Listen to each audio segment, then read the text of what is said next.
Kung bago ka lang sa channel na to at isa kang true-blooded Aldab Nation na nagmamahal po kila Maine Mendoza at Alden Richards, tama po ang channel na pinuntahan mo, kaya consider na kita.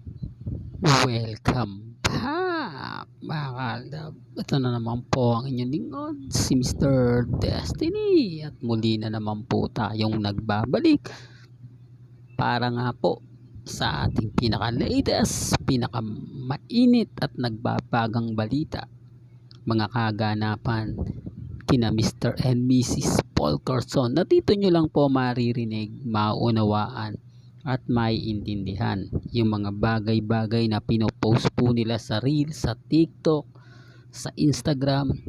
Dito nyo lang po mapapanood at mapapakinggan. Remind ko lang po at paulit-ulit, dito po sa channel ni Mr. Destiny, may kanya-kanya tayong opinyon, may kanya-kanya tayong pananaw. Nire-respeto ko po at ginagalang ang mga komento po ninyo. Pabor man o hindi ko po yan dinidelete. Pinapakita ko lang po o pinararamdam ko lang na pag nandito po kayo, lahat po ng gusto nyong sabihin, kaya nyo pong gawin. Real talk mga Aldab. Well, punta na tayo sa ating update para po sa Aldab Nation. Medyo umaayon po sa atin ang panahon. Kaliwat ka ng komento rito sa Instagram, sa Twitter, sa Facebook, ang mga kaganapan po na talaga naman pong tayo yung panalo dito.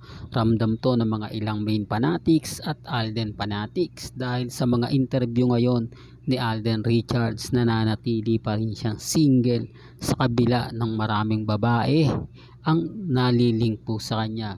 Yung issue sa single mga Aldab, gusto kasi nilang madulas si Alden, kaya po paulit-ulit yan. Wag po kayong magulat, wag po kayong magtaka.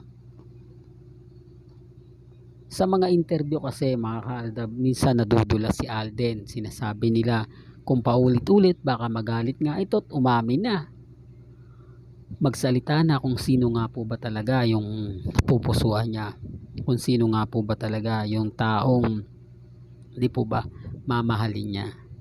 Kaya nga sabi ko sa inyo, ako kampante lang ako, relax lang ako, matatag lang ako. Yun lang naman po yung importante doon. Yun lang naman po yung gusto kong sabihin at ipahayag. Bagamat marami pong istorya, maraming komento, normal lang po yun. Ang importante lang po, maging updated ka. Di po ba? Lahat ng mga nagaganap at nangyayari, alam mo. Kasi sa dami po ng mga nagsasabing hindi totoo yan, fake news yan, okay lang. At least nananatili tayong matatag. Nananatili tayo na nagkakaisa. Hindi po katulad nila. Yung mga Armin, yung mga Katden, wala na. Sila nagbabangayan ngayon. Sila ngayon ang nag-aaway. Galing po tayo doon. Kasabi ko nga po sa inyo, dami account po tayo. Tinitignan natin kung ano na nga po ba yung nangyayari sa loob. Yun po yung mga nababasa ko sa mga komento na nagkakaroon ng girian. Di po ba? Sinasabi nilang, akala ko ba may relasyon na si Alden Richards at si Catherine? Bakit si Mike Alcantara ngayon ang naging ibabaw? Bakit ang panay post ngayon kay Catherine, si Mike Alcantara, nasa na yung post kay Alden Richards? So, wala na. Di po ba? Patunay lang po yan. Natapos na po talaga yung Catherine. Di po ba? Marami na nakapag-move on. Marami na nagkomento na tanggapin nyo na lang yung katotohanan. Tapos na. Sa Aldab. Di po ba? Kasi tayo po yung matatag. Dati-rate binabasya ko niyan, ako hindi na magtatagal ang Aldab dahil naandyan ang Catherine. Pinakikilig kami nila Catherine at ni Alden Richards. May pelikula po yun, di po ba? May pelikula sila na kailangan kumita. May pelikula sila na ginastusan ng gusto ng ABS-CBN at GMA Network. Kumbaga dollars ang ginastos nila ron. Kailangan nilang mabawi lahat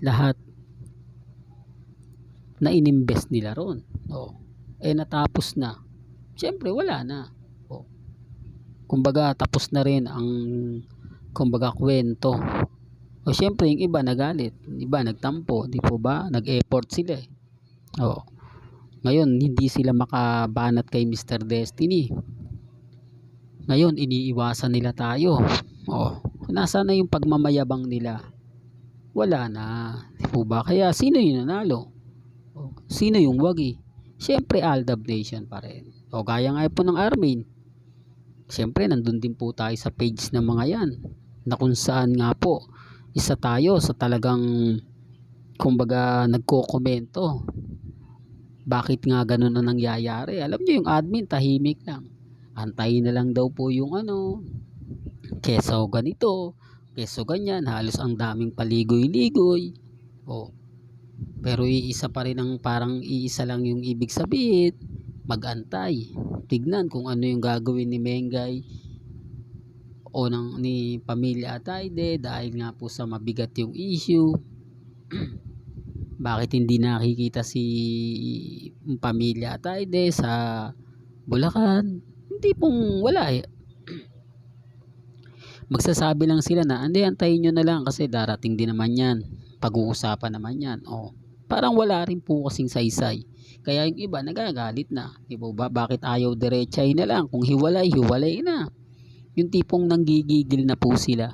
Yung tipong wala, hindi na kasi sila makapag-post. Wala nang update. Wala nang ganap. O sino nga po bang tao ang matutuwa nun? O, tapos makikita nila yung post natin. Makikita nila yung update natin.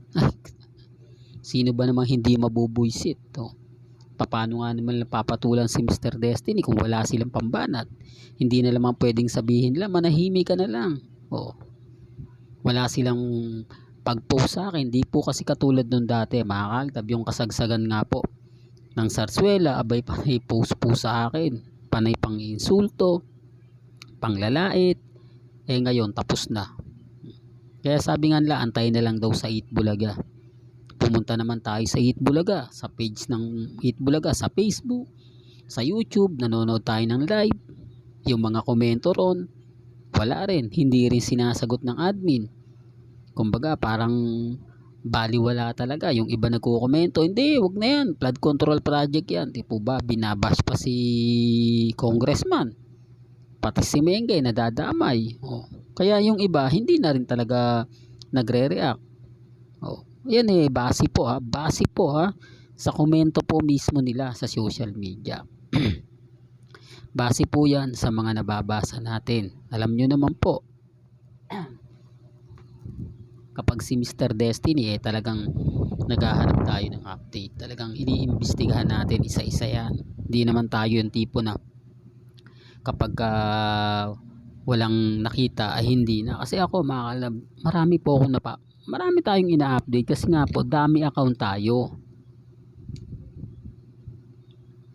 At nakapokus lang po talaga ako kila Maine Paul Carson at Richard Paul Carson. Yan po yung pagkakaiba nila sa akin. Kasi sila, yung ibang nag-aabang ng update, sari-sari. Di po ba? Kaya nga po ako yung bantay sarado. Pati mga Maine fanatics, Alden fanatics, nakapokus sa akin kasi inihintay nila kung ano na nga po ba ang latest kay Alden. Kung ano na nga po ba ang latest kay Mengay sa mga pumupunta sa Bulacan, sa mga nakakasama ni Richard Paul Carson, lalo na nga po sa Davao.